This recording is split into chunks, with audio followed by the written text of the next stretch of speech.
يا ربنا سكرنا قمتو بجلماني رحمة. السلام عليكم ورحمة الله وبركاته. كبجمتوتا جالتمتوتا وردفتوتا زينوتوب بغرفتين ساعتي كان سنجه إن شاء الله غافي كنا غافي في الديبي واي رسولا إرا واي ديني كنا إرا إن شاء الله يا رب جد ولي إن شاء الله وليني لا جد يا دا هندي كيسان إن شاء الله كديرستان أبدي قدا قبا itti fufaa inshaallah barumsi kennaa hanga jedhamutti itti fufaa inshaallah biiznillah. Isin gaafadhellee dhiyoo tana deebillee isin deebiseera. Ammallee gaafiin kennaa ittuma fufaa gaafii tokko yeroon irraa na jalaa dhumatee osoo isiniin deebisin hafe isa san inni isinii nabiyyi jechuun maal jechuudha, rasuula jechuun maal jechuudha isin jedhe. Nabiyyi jechuun kan waahin itti godhamtee ummatatti geessi hin jedhiniini nabiyyi jechuun jechuudha. Rasuula jechuun immootu kanii ergaa ummatatti geessi jedhameen jechuudha. Risaalaan itti godhamtee ummata biraa geessi jedhameen jechuudha. Nabiyyii fi rasuulli garaagarummaan isaa kana jechuudha. Amma rabbiin subhaana wa ta'ala yeroo suuraa alaqeen erge nabiyyii jechuudha. Yeroo suuraa alaq qara'a jedheen ati qara'i jedheen malee namatti hin jenneen jechuudha yeroo sanii. Eegasii suuraa muddassir irratti buuse namatti geessi jedheen jechuudha. Dura isa barsiise jechuudha rabbiin. Eega inni barateen booda ummatatti geessi jedheen jechuudha. Kanaafuu nabiyyiin yeroo suuraa alaq itti buuse san yeroo inni suuraa alaq barataa jiru sani rasuulli yeroo mudassiritti bu'ee eegasii namatti geessi ergaa namatti geessi nama dinniini jedhameeni. Garaagarummaan nabiyyiitii fi rasuulaa kanaa isin jechuu barbaade. Akkasuma utubaan diin islaamaa maali? Utubaan diin islaamaa maali? Waasanii isii miti. Lammaffaa sabiriin bakka meeqatti qooddamti? Sabiriin bakka meeqatti qooddamti? Isaanoo maal fa'a?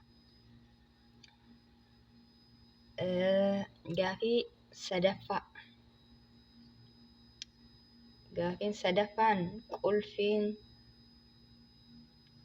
jannata ittiin seenan maali? Inshaallah kana yaala hundi keessanuu isiniin jedhaa jajjabaadhaa waa barannu. Akka jedhan lama jedhanii waa babbarannu isiniin jedha buleeyyan tiyya hundi keessanuu. Waa barannee rabbii kenna haa kadhannu. Hundi kennaa diin islaamaa kana jala haa deemnu. Namni jiruu duniyaa kan namni akkanumaan uumaa ergi malayaanii adda addaa keessatti hirmaatu gaafa ati duute namni ilmi namaa waan akkasiin godhu. Waan inni yeroo inni arge haasawaa jala teessee isa dhageeffattu hubata akkasiin godhu. Diin islaamaa kana wayyaa jabaadhaa jabaannu. Baarakallahu fiikum. Qabriin mana kophaatii, qabriin mana addaatii. Wayii gadi haadha abbaan nama biratti nafan jechuudha. Yeroo san awwaalanii nama biraa kutanii. Hiriyootaan kee akkasuma namuma argite dhiisitii haadha abbaan kee ka hundumaa caalaa sitti aanu si biratti nafu wanni si biratti hafan hojii tee dalagaa tee dalaydee dalagaa gaarii haa taa'u dalagaa badduu haa taatu dalagaa teessanii jechuudha. Dalagaa badduu rabbiin warra dalagaa badduu dalagee asirraa deemu isiniin taasisini. Dalagaa gaggaarii warra dalagee mataa ol qabatee qabrii keessatti illee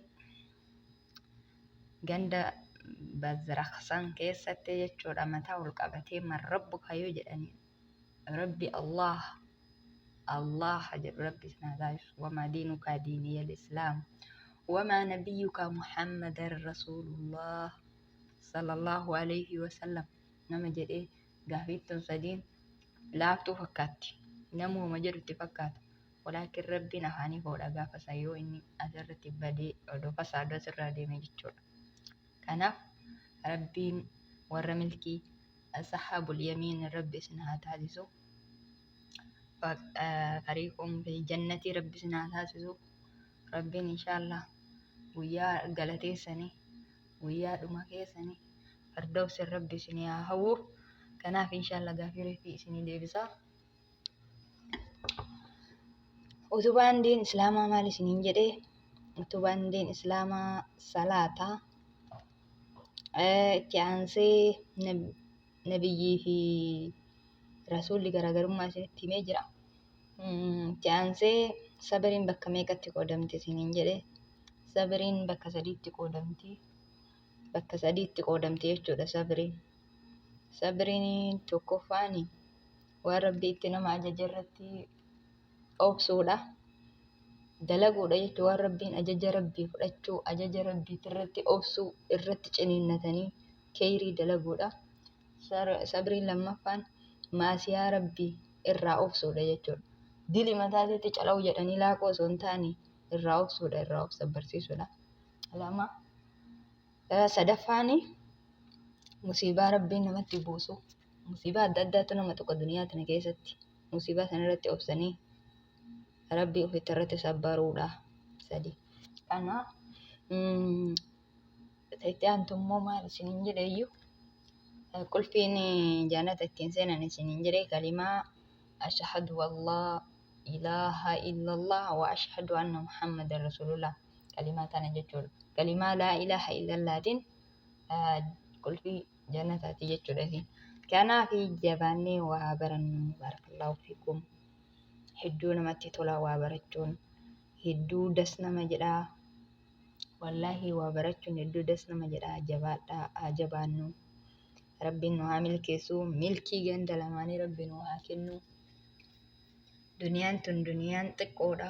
Duniyaa irraa godaananii waa takka isirraa waa takka osoo hin fudhanne asii deemanii abbaa kheyrii dalagate malee abbaa argitee kheyrii dalagate kheyriin Waasanii isii miti. Duuba muhaadaraadha. warri kasaaraa achittis kasaaramaa jechuudha. Warri asirratti kheyriin dalagne achittillee gandi isaan dhaqan ganda gammachuun keessa hin jirre.